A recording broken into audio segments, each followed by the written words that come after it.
100% दिल्या आणि पार्टीच्या सगळ्या नेत्यांनी मिळून माझं नाव एकमत केलेलं आहे. त्यामुळे आजपासून तुम्ही लगेच आमच्या दुफडी पाडण्याचा प्रयत्न करू नका.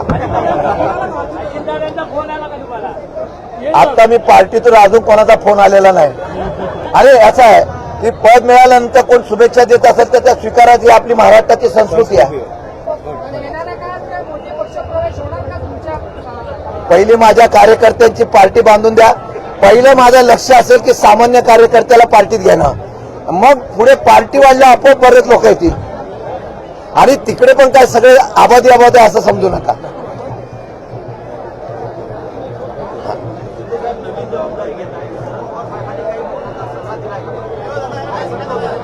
पवार साहेबांचा सल्ला एवढाच आहे की मी ज्यावेळेला मुख्यमंत्री होतो, बाहेर गेल्यानंतर बरेच लोक मला सोडून गेले होते. परत मी पार्टी बांधली आणि परत सत्तेत आलो. हा सल्ला मला आहे. त्याप्रमाणे आता गेल्यानंतर सुद्धा मी पार्टी माझी बांधायची, उभी करायची आणि मजबूतीने परत सत्तेत आणायचं, हे समीकरण माझं पवार साहेबांच्या माध्यमातून. माझा अभिमान आहे. मी तुम्हाला खरं सांगतो की पक्ष सोडण्याच्या बाबतीमधल्या अनेक प्रलोभने येत असतात. कार्यकर्त्यांचा सत्तेमध्ये जाण्याचा आग्रह सुद्धा असतो. पण ज्यावेळेला आपण काही असे निर्णय घेतो की त्या निर्णयाचा परिणाम आज आम्हाला त्याचं फळ मिळतं.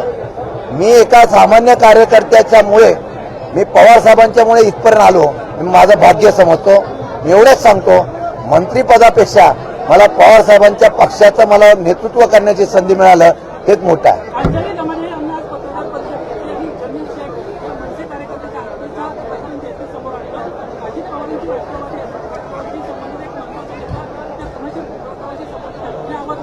आत्ताच्या परिस्थितीमध्ये पद मी आज घेतलेलं आहे.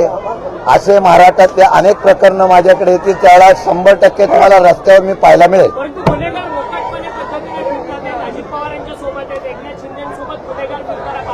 त्याच्या संदर्भामध्ये मागच्या वेळेला सुद्धा आम्ही प्रेस कॉन्फरन्स घेतली होती. विरोधी पक्षाच्या असलेल्या चहा पाण्याच्या बहिष्कारावर आम्ही बोललो होतो. आता सरकार त्याच्याकडे लक्ष देत नसेल तर त्याचा न्याय कसा मागायचा ही आम्ही रणनीती ठरवून निश्चितपणाने उठवू.